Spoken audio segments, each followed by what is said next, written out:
All right, we're going to go ahead and finish up the last couple slides here. Um, I wanted to just kind of show you, a lot of people don't know what other countries look like. Um, there are a lot of other systems out there that, or governments out there that have more than two parties. Um, the, for instance, 2009 Israeli election, Israel has over 20 political parties. Um, Germany has 5 viable political parties. Um, and the idea behind this is, you have more options. Most people, there's a reason that the number of people who registered as independents in this country is growing very, very quickly. Is most people, if they're honest, are not all or the other. Most people, if they're honest, could say, I can agree with some things from Democrats, or I can agree with some things on Republicans to one degree or another. And people feel like if they're involved with a political party, if they say, I'm a Republican, people automatically assume, oh, well, you're this, you're this, you're this. Democrat, you're this, you're this, you're this. And it's becoming less and less attractive, especially for younger generations. The other thing is there are places, and they're usually more totalitarian systems, where the party and the government are the same. For instance, there's one party in China, the People's Republic of China, and that's the Communist Party. You don't have any other options, basically because it's a totalitarian state. The government controls everything. So, the platform of a political party is a series of statements expressing the party principles, beliefs, and positions on issues. For instance, you can go to the Democrat or Republican homepage, and it will break down the major issues. Here's how we feel about this. This is what we think. And again, that's another thing where people struggle with this because they say, okay, I'm a Republican. Do I have to believe all these things?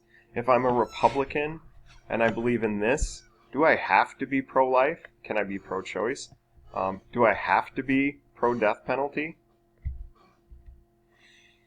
The planks are each individual part of the platform. Again, example, Democrats in their platform, not all Democrats, but in the Democrat platform, they are pro-abortion, and Republicans support the death penalty, and vice versa. Republicans are pro-life, and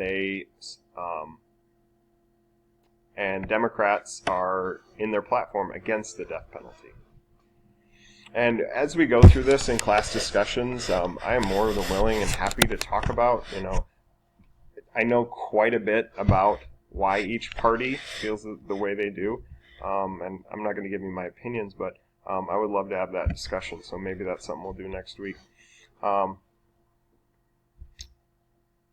The platform also allows, if you're running as a Democrat, most people, especially people who party line or straight ticket vote when they go into the ballot box, a lot of people don't even research candidates. They just mark Democrat, Democrat, Democrat, or Republican, Republican, Republican.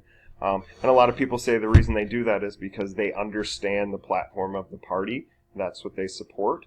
I know a lot of Republicans in this last election who were very opposed to Trump being the Republican candidate, but they felt so strongly on, I only vote pro-life. If any candidate is out there and is pro-choice, I refuse to vote for them.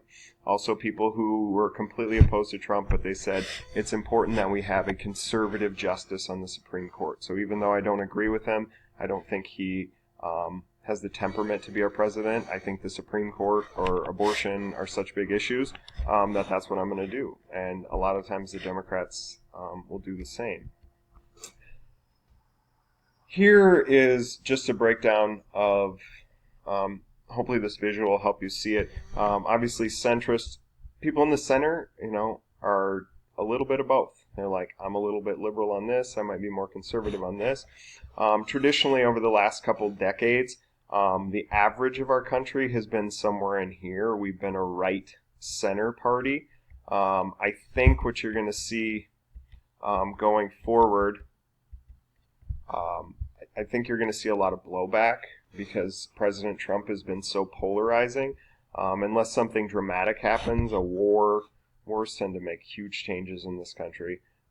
Things like that. I have a feeling that you're going to see this, especially as your generation comes up, because your generation tends to be a lot more over here. I think you're going to see a shift away from that right center to more of a center. And then from there, who knows where we're going to go. On the extreme ends, you have communism, or liberal, you want more government. Communism, you guys have probably heard of Karl Marx. He came up with the idea of communism. He believes in class war and leading to a society in which all property is publicly owned, meaning the government controls everything, and everybody is paid according to their abilities and their needs. So you do the job that you have the ability to do, and everybody gets the same. The problem with communism is it always leads to a totalitarian, where you have one or a few people in control, and then there's always the haves and have-nots, where there's still plenty of rich people in other countries. Russia has lots of billionaires, but they also have extreme poverty, And then the far right, you've probably heard this term before. This is fascism. This was fascist Germany. This was the idea behind Nazism. This is a movement or regime that exalts nation, meaning pro-nation and often race. We saw this in Germany, where we're pro-Germany, we're pro-Aryan race. Centralized and that stands for centralized autocratic. Autocratic is absolute power. Hitler. Government headed by a dictatorial leader. Hitler. Severe economic and social regimentations, meaning the government really controls a lot. And forcible suppression of opposition.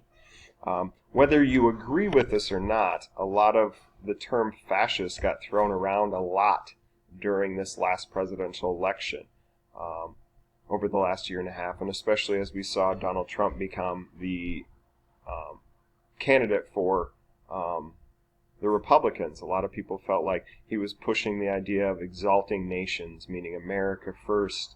A lot of people felt like some of the policies with the border wall, immigration. At one point during the campaign, he said he wanted to create an immigration task force that would go in and forcibly remove these people. He called for a Muslim ban. A lot of people felt like you guys are putting country and race, centralized autocratic power. That's up for you to decide, but this was a term that, because fascism, no matter who you talk to, well, except for extremism, communism and fascism are are seen as very, very bad things, but a lot of people also feel like they can sneak up on you if you're not paying attention. Basic difference between Democrats and Republicans is their belief how much the government should be involved in the lives of America. Democrats feel like the federal government should be more directly involved in citizens' lives, and the best way I always tell people, if you really want to know at the core what is the difference in the parties, is Democrats believe in the freedom of equality, setting up a system where everybody is equal. Sort of. That's their idea. A lot of the policies and what they end up doing don't really align with that. Republicans, less government in citizens' lives. They're more, we want to set up a system where everyone has the opportunity to succeed, not we help everyone succeed. Because in the end, they believe people need to be responsible for themselves. We will make sure that you're not manipulated. But again, this is kind of, you say less directly involved in citizens' lives. Republicans tend to pick and choose what they want. Things like pro-choice, pro-life. People would say, well, that should be someone's individual choice. But Republicans would say, no, we want the government to decide. Gay marriage, again. So both of these parties, they have their platforms, they have their ideologies, but both of them can be extremely hypocritical. Both parties traditionally have tried to adopt moderate positions and avoid extreme radical positions in order to attract more voters. Okay? Meaning, we need to pull in from the middle. Even though all the money is in the extreme right and the extreme left, they know in the end the people in the middle are the ones who decide elections. so they stay away from radical positions. However, I don't think this is the case in 2016. We saw extremely radical positions. Bernie Sanders really pushed the idea of free college, lots of free health care, lots of extreme left ideas, and ultimately Hillary Clinton took on some of those ideals to try to gain Bernie Sanders supporters. And then Trump was very, very extreme right from the beginning. Things like banning Muslims, a border wall, some very extreme right positions. So just because they try to pull in independent voters doesn't mean that they're not going to always take radical positions. I hope that ultimately we can kind of come back to a place where we don't have to race to the hard left and the hard right, because that's not where most Americans want our country to go. Couple quick things if you want to look at these. Here's some of the basic platforms.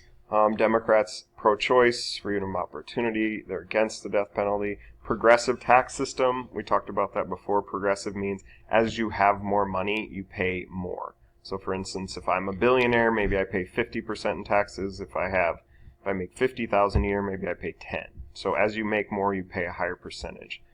Democrats are very much in favor of a single-payer health care. This is what Obama actually wanted. It's what they have in Europe, most European countries, and Canada, where taxes would increase. However, everyone would have health care through the government. A lot of people feel like this would dramatically decrease costs. It has in Canada, but there's also a lot of fear in that, and there's also a lot of people think it shouldn't be the government's job to provide that. Democrats also feel like more government involved in the environment, like the EPA. President Trump has called for a dramatic cut to the EPA. Republicans, mostly the opposite of all this, trickle-down economics. Basically, this is what they have pushed since the 80s with Reagan. It's what Donald Trump is basing his new tax plan on, where he's having dramatic tax cuts, especially for the rich.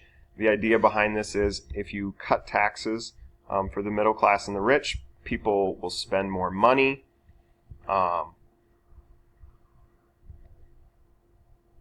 Which helps the economy. Businesses will have more profits, so hopefully they can expand.